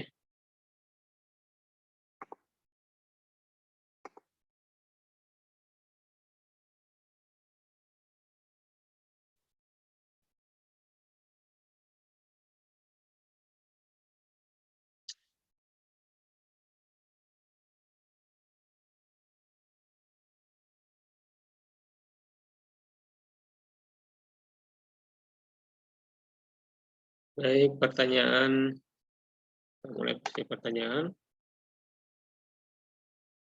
Dari Mas Nugi, niche ini sendiri berarti masih sangat luas ya Om, niche sama dengan kategori. Wah, iya Mas, betul. Masih luas sekali, banyak sekali, tapi juga jangan garis terlalu luas Mas ya. Spesifik saja supaya kita terlihat expert di situ, misalnya ya kalau tutorial handphone saja. Kalau misalnya mau main micro niche, misalnya mau bahas soal hosting saja, mau bahas soal internet marketing saja, mau bahas soal kripto saja. Nah, itu menjadi lebih baik nanti ke depannya. Apa kata dia apa? High paying keyword, betul, dari jauh dengan Mas Bento. Adalah kata kunci yang CPC-nya gede, Mas. Jadi Mas Dani, bagaimana cara menentukan keyword tersebut mempunyai tingkat kompetensi yang mudah?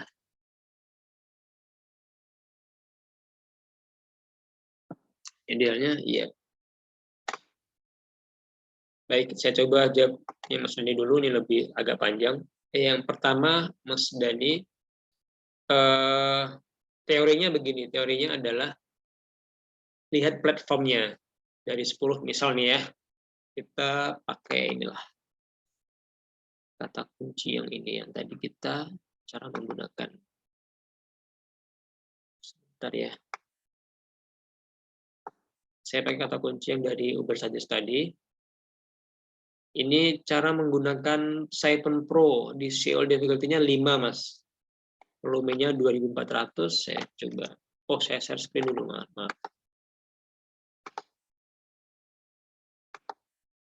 Ya betul Mas Dani, bahwa ini Ubersuggest hanya alat bantu, bukan segalanya ya. Jadi memang kitalah yang harus mengambil keputusan dan memastikan bahwa semua parameter yang ditunjukkan ini sudah valid.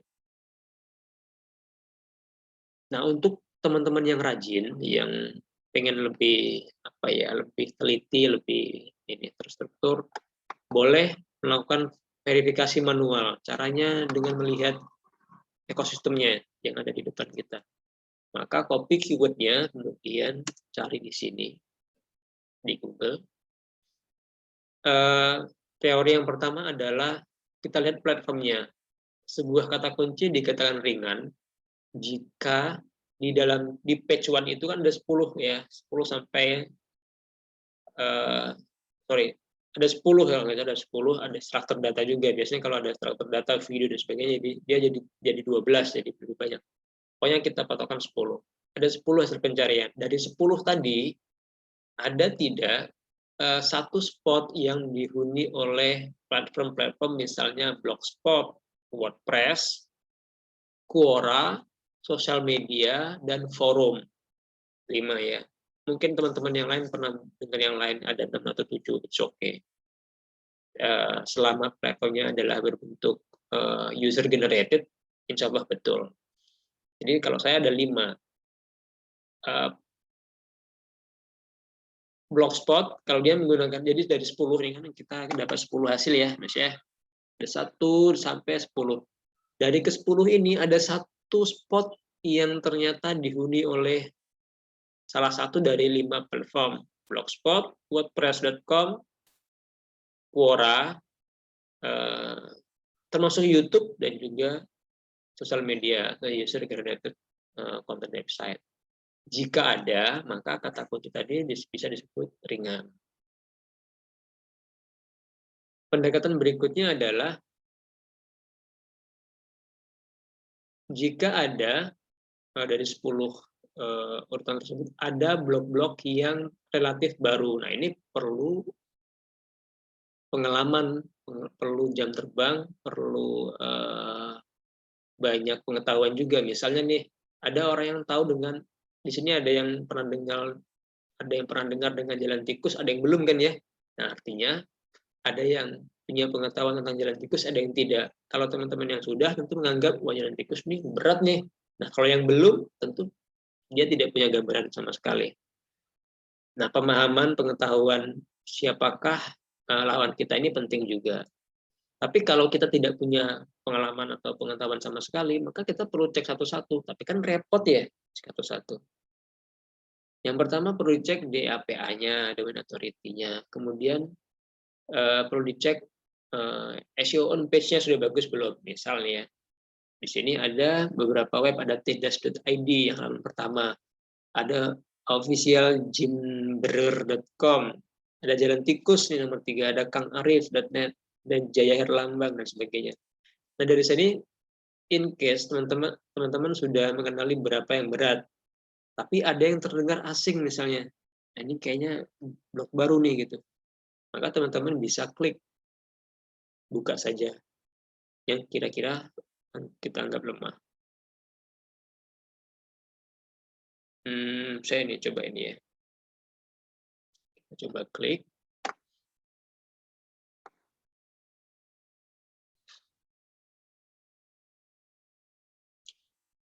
Nah, untuk tahu mengenilai dalamannya sudah optimal atau belum, kita perlu paham soal pendekatan SEO on page juga. Maka saya pernah bilang, ikut live streaming harus menguasai materi di materi utama.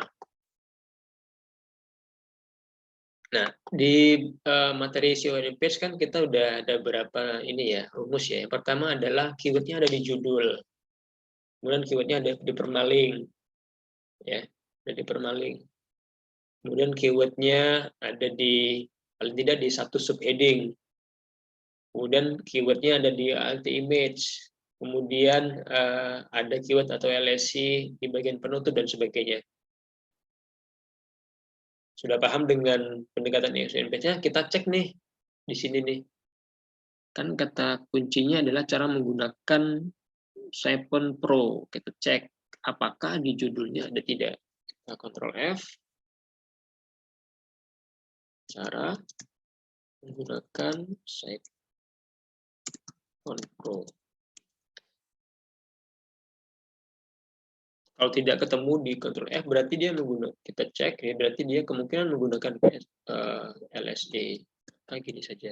Nah, kita persingkat kata kuncinya. Nah, nih ketemu nih. Kelihatan Mas ya. Di judulnya ada nih kata kuncinya, walaupun dipisah ya. Cara. Nah, ini dia. Ini cara kata kunci yang pertama. Oh. Judulnya ternyata ada nih, ya ada. Kemudian lihat nih di halaman paragraf pertamanya ada nggak kira-kira ya. Tidak ada nih halaman pertama, tidak ada satupun kata kunci di sini. Tidak ada kata kunci di sini. Di paragraf kedua juga tidak ada. Paragraf ketiga tidak ada. Kemudian subheadingnya ada kata kunci ini, aplikasi 7 Pro. Ini kata kunci juga ya, walaupun tidak exact ya. Kemudian di bawah, nah ini ada kata kunci nih, menggunakan aplikasi di subheadingnya. Udah diperiksa semua nih Mas. Kemudian ini juga permalingnya tidak ada kata kunci nih, permalingnya ya. Tidak ada kata kunci karena dia menggunakan blogspot ini. Nah, ini ketahuan ya beberapa kelemahannya. Nah, kemudian gambarnya ada gambar ya, ada gambar. Ada gambar tapi ALT image-nya mungkin sedikit bisa jadi kelemahan juga sepertinya ya. ALT image-nya testimoni penggunaan Sipon. Tidak ada keyword, hanya Sipon saja. Ini juga ALT image-nya batalkan langganan Sipon. Tidak ada kata kunci di situ. Hanya ada kata Sipon saja. Dari analisis ini bisa kita bilang bahwa ini bisa, kalau kita bisa memenuhi syarat-syarat SEO page yang lebih baik dari ini, insya Allah bisa kita kalahkan. Ini dari sisi on page-nya. Nah, berikutnya dari sisi domain authority-nya, ini butuh tools lagi untuk ngecek satu persatu. Ya. Repot kan ya?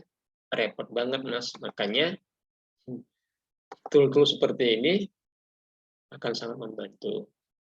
Tapi apakah boleh Mas saya melakukan pengecekan manual seperti itu? Boleh banget, nggak apa-apa.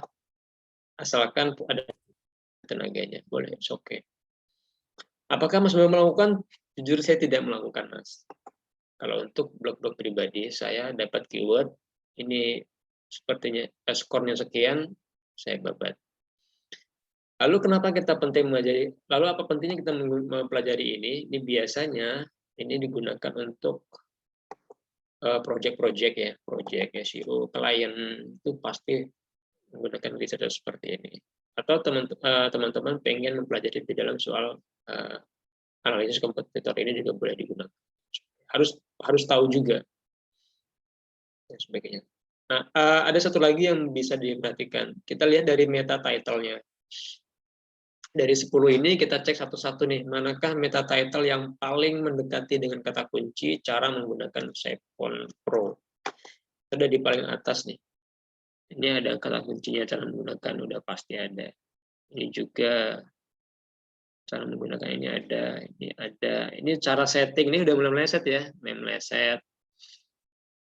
Ini ada, betul.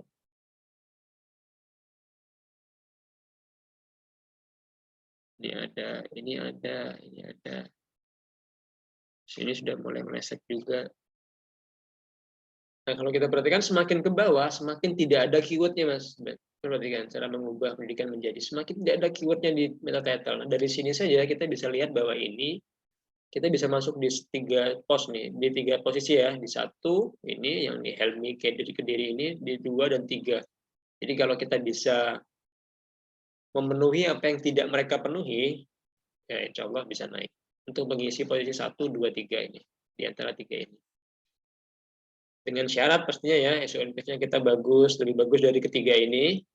Kemudian soal backlink nanti dulu, soal itu. Karena itu kan bisa kita tambah-tambah nanti ya. Bisa perbaiki nanti.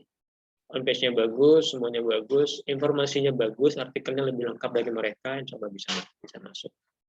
Maka saya sepakat, skor ini terbilang cukup mewakili di lapangan sebenarnya. Walaupun tetap disarankan untuk melakukan riset secara manual. Begitu Mas Dani, mudah-mudahan menjawab ya.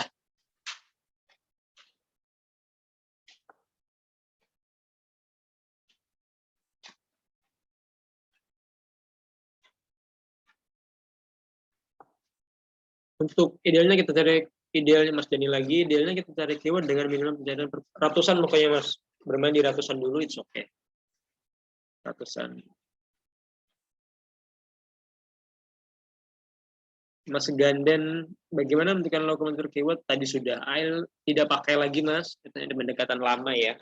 All in title ini masih bisa dipakai, tapi saya tidak pakai lagi karena all in title ini justru kita menyingkirkan potensial kompetitor kita justru malah. Padahal kita pengen lihat yang tidak menggarap itu, ya kan? Dengan all in title kita justru menyingkirkan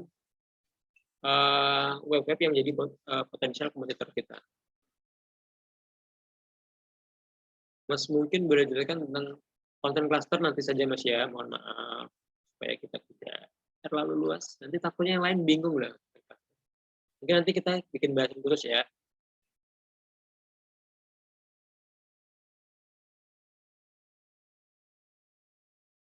Konten cluster tidak masuk di riset kayaknya. Konten cluster kita bahas beda di materi. Jadi berarti Mas, kalau tujuan blog kita untuk jualan produk-produk affiliate, mereka hampir sama Mas, sama banget, sama persis. Cuman bedanya lebih ke buying keyword, kemudian pastinya volumenya akan kecil sih Mas, kalau Mas Anggusti ya. Volumenya pasti akan kecil, karena kan kalau affiliate ini biasanya hanya dibutuhkan oleh para digital marketer, kemudian also pelaku-pelaku bisnis, yang ceruknya memang tidak banyak, tidak seperti informasi-informasi pada umumnya ya. Tapi bisa, hampir sama sih Mas. Mas perlu dipetakan dulu seperti tadi, apa produknya, niche-nya apa, kategorinya apa, kemudian dicoba untuk di breakdown.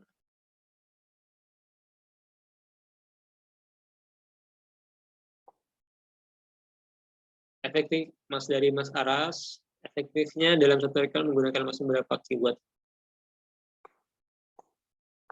Tidak ada lagi Mas pengulangan, lebih ke LSI saja, tidak harus 1%, 5% nggak harus. Tapi yang paling wajib ada di judul, subheading dengan di permalink Mas. Lainnya menggunakan LSI saja.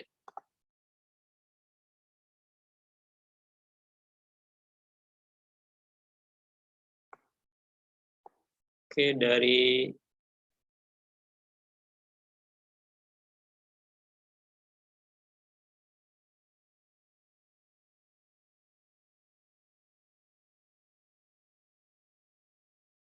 Mas Mani, nah setelah ketemu keywordnya, cara menggunakan artikel bagaimana?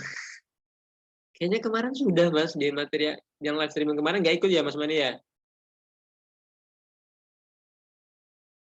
Ini materi yang kemarin kan ya, kalau nggak salah Mas.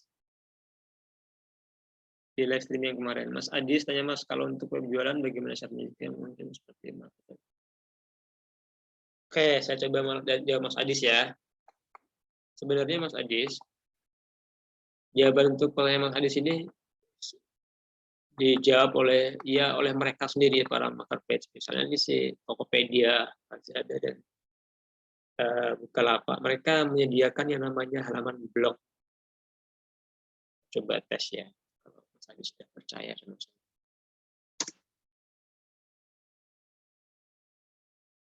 Saya masih share screen ya. Jadi kalau Mas punya toko kan terbatas pada optimasi di tokonya ya, karena tidak mungkin ya kita di tokonya campur aduk dengan artikel dan sebagainya. Kemudian karena saya tidak tahu apakah di deskripsi produknya sudah dioptimalkan atau belum. Mas Adis yang pertama adalah mengoptimalkan di ini ya Mas, di deskripsi artikelnya dulu, di deskripsi produknya dulu. Cara risetnya hampir sama-sama proses Mas. Tinggal disesuaikan dengan produknya masing-masing. Sama persis. Setelah optimal di bagian deskripsi produk, misalnya nih dari penamaan artikel, dari penamaan produknya, dari permalingnya, dari deskripsinya sudah sesuai, ada keyword di situ, ada LSI di situ dan sebagainya. Maka berikutnya Mas Adis perlu bikin satu CMS lagi, tapi khusus untuk artikel Mas, khusus untuk artikel. Yang isinya adalah konten-konten yang bersifat memberikan manfaat. Misalnya Mas Adis menjual produknya, produk hijab, produk hijab ya. Maka Mas Adis bisa membuat artikel tips tentang hijab. Tujuannya untuk menarik traffic dari orang-orang pengguna hijab.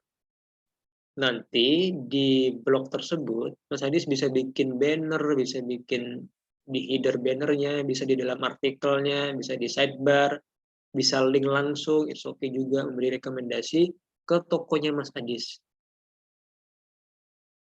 Nah, karena kontennya sudah spesifik membahas hijab, maka orang-orang yang berkunjung, orang-orang yang membaca, adalah sudah jelas Mas Adis adalah orang-orang yang menggunakan hijab, tidak mungkin yang lain. Dengan cara itu, Mas Adis sudah mendatangkan traffic yang memang relevan, yang memang orang membutuhkan hijab gitu, atau orang yang menggunakan hijab, dengan harapan ketika dia klik lihat banner Mas Adis, dia mengklik linknya, dia akan melihat toko Mas Adis dan tertarik untuk membeli. Ini kita bisa lihat nih ya, Tokopedia Mas Adis di layar. Itu dia punya nih blog tuh, Tokopedia blog. Kalau kita klik, isinya informasi promo, undian, kadang spesifikasi handphone, tips juga, cara transaksi dan sebagainya. Yang informasi tersebut dibutuhkan oleh orang-orang yang akan menggunakan Tokopedia pada akhirnya.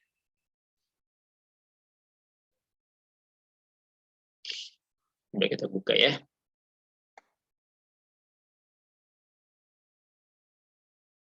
Jadi toko, Mas Adi sudah bikin toko nih, toko online-nya. Kemudian install lagi CMS lagi yang khusus membahas konten artikel. Ini untuk mengakomodasi keyword-keyword yang terkait dengan produk Mas Adis, tapi tidak bisa Mas Adis posting ke blog, ke toko. Bisa. Nah, seperti ini. Nah, ini kontennya nggak ada yang jualan, Mas. Nggak ada yang jualan. Kita lihat berita, press release, kisah sukses, kisah, karena dia juga selain membeli juga berusaha merekrut penjual ya, bisnis lain ya, seperti ini. Tujuannya orang baca. Nanti kalau kita perhatikan di atas, nih di atas ini ada link-link menuju Tokopedia, ke toko Tokopedia semua nih, tiket pesawat, donasi, linknya nih di atas ya, bagian atas. Lebih halus lagi, bisa saja dia memasang banner di sini sebenarnya, cuman kan terlihat frontal mungkin ya menurut tim mereka, atau mungkin mereka sudah punya tim data science yang menganalisis bahwa ternyata banner tidak menarik, lebih menarik seperti ini. Bukan lebih menarik, ya lebih merayu, karena kan dibentuknya soft selling, bukan hard selling. Nah, Mas Hadis bisa praktekkan seperti itu. Mas, kalau punya 2 CMS kan repot. Mungkin tidak saya menggunakan satu CMS, mungkin, bisa sangat mungkin.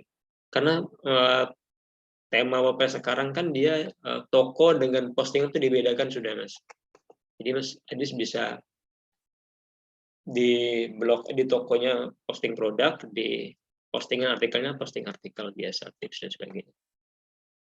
Mudah-mudahan menjawab ya Mas Adis ya. Pertanyaan dari Mahramah Jajuli, apa jumlah kilometer di GSC menentukan jumlah? Apa jumlah kilometer di GSC menentukan jumlah kata artikel? Sebentar saya coba cerna Mas Rahmat ya. Apakah jumlah kilometer di GSC menentukan jumlah kata artikel? Nah, tidak Mas. Kalau dari yang saya pahami dari pertanyaan tidak sih. Di GSC itu tidak ada hubungannya dengan jumlah kata sih, Mas, kalau menurut saya. Karena di GSC itu dia menangkap semua query. Query-nya bisa tergantung dari LSI kita. Kalau di satu artikel ada banyak LSI, maka query-nya akan banyak juga. Tapi kalau di satu artikel cuma keyword utama saja tanpa ada LSI, biasanya query-nya sedikit, ya banyak. Tapi tidak ada hubungannya dengan jumlah kata. Mas Tri, kalau ketika artikel utama sudah dipublish, beberapa keyword pendukung dan LSI muncul. Iya, betul.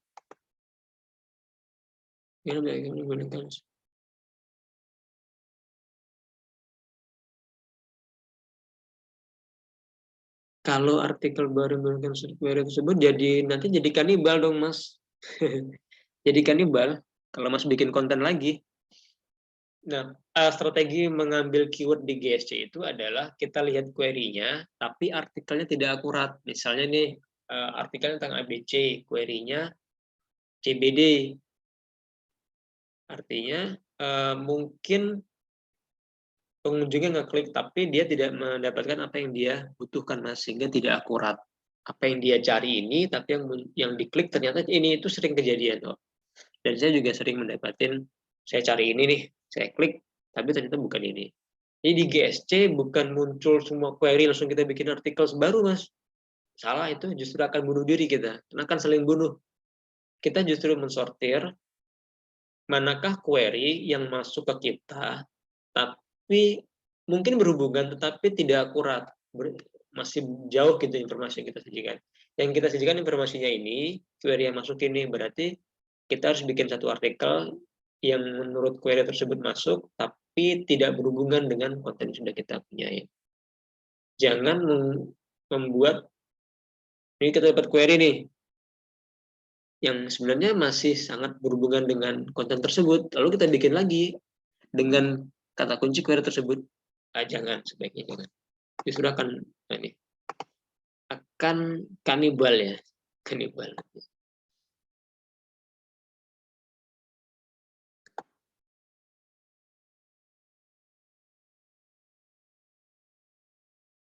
Mas Punto, berarti nama domain tidak berpengaruh dengan tidak lagi, Mas. Keyword on domain tidak lagi berpengaruh. Contoh dari web Helm Negeri tadi, webnya tentang teknologi. Apakah bisa digabung dengan? Bisa sekali, Mas, boleh. Bisa, tapi tidak disarankan ya. Teknologi dan kesehatan jauh banget. Bisa, tapi tidak disarankan. Kecuali memang kehabisan ide, Mas. Udah mentok sekali tidak ada ide, maka perluas niche-nya. Tapi juga jangan terlalu jauh, teknologi kesehatan jauh banget. Teknologi ya ke otomotif, atau teknologi ke, misalnya teknologi awalnya hanya aplikasi smartphone, besoknya karena sudah habis idenya teknologi juga, tapi ke laptop, ke aplikasi online yang berbasis web base, ya, berbasis web, dan sebagainya. Jadi masih dalam satu rumpun. Di page one ada blogspot, tapi web blogspotnya pas dibuka bagus banget. Nah, ini dilematis nih, Mas. Apa tetap dianggap mudah? Jadi, blogspot itu hanya salah satu parameter, Mas Sergi. Hanya salah satu parameter. Kalau ternyata di si blogspot itu masih nge-page one, maka dia punya kelebihan lain. Ya, tadi dia punya kelebihan di one page-nya. Tapi kalau Mas punya bisa menyamain on page-nya sama-sama baik dari segi on page, dan nanti pelan-pelan kita dorong juga off page-nya, insya Allah tetap bisa bersaing, Mas, tetap bisa ngalahin.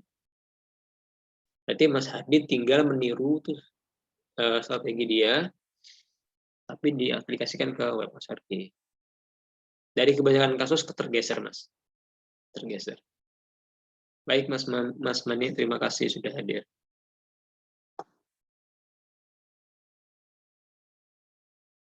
Iya, subdirectory juga bagus ya. Itu tadi maksud saya, menggunakan CMS yang berbeda juga bisa.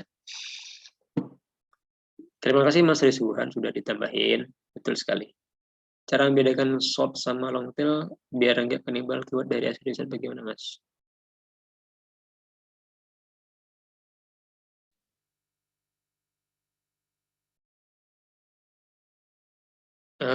Pastiin ya, pasti saya kurang cara membedakan short sama long tail biar nggak kanibal keyword. Intinya tidak ada dua kata yang sama gitu aja lah, Mbak. Saya juga masih bingung nih maksudnya dari pertanyaannya. Cara membedakan short sama long tail biar nggak kanibal keyword dari hasil riset.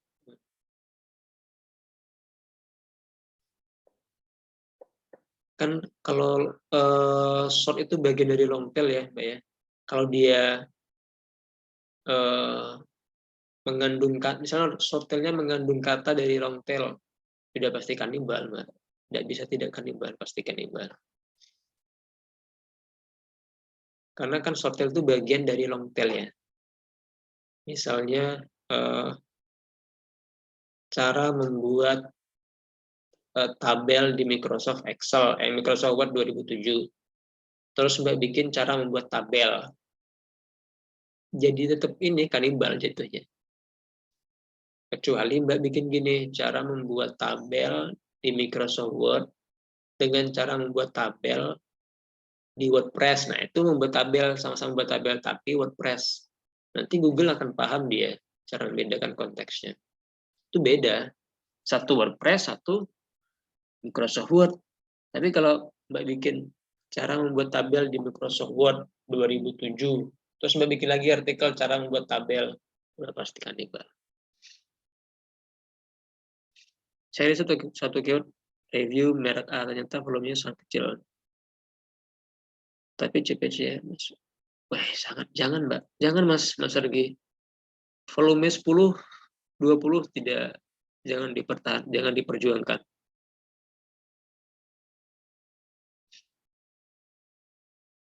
Mas, nanti di video yang tadi saya janjikan nanti saya jelaskan, Mas ya. Jadi untuk mensortir, kita udah dapat hasil riset nih Mas Argi, ada dapat hasil riset 1000 misalnya.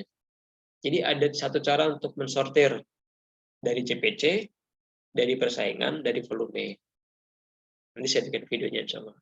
Saya kasih gambaran saja, Mas Argi ke Excel ya, dari download ke Excel. Misalnya Mas Argi fokusnya pada CPC, maka di blok semua, nanti disortir berdasarkan CPC dulu.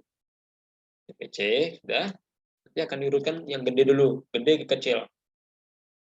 Nah, yang kecil, misalnya dari 10.000 ke 5.000, maka yang 4.000 sampai ke 0 itu dihapus semuanya. Hapus semuanya. Tersisa hanya tabel-tabel dengan CPC 4.000 ke 10.000.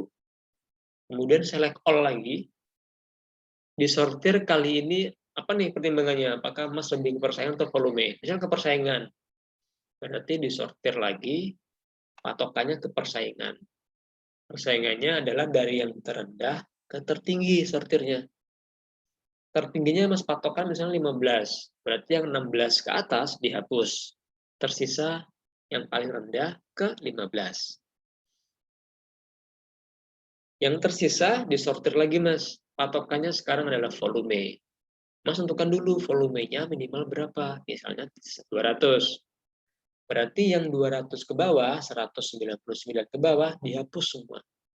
Dengan demikian nanti yang tersisa adalah CPC minimal 4.000 ke 10.000, persaingan minimal 1 ke 15, dan volumenya minimal 300 ke atas.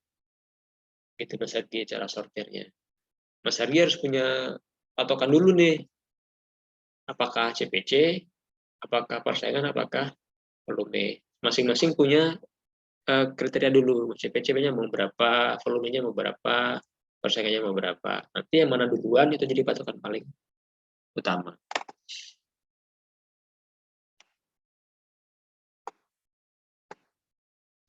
Oke, pertanyaan dari Mas Punto, misal punya web tentang online shop, ini selain tentang membahas saham, jauh banget, jauh banget Mas. Tunggu sebentar. Punya tentang online shop, ini maksudnya jualan bukan Mas? Mas Punto jualan atau hanya membahas tentang online shop? Kalau jualan ya sebaiknya jangan. Kalau jualan Mas fokusnya ke topik tentang yang dijual. Oh, membahas saja, kalau membahas saja masih nyambung. Karena masih berbau teknologi ya. Masih berbau teknologi dan digital. Ada lagi pertanyaan, silakan Mas.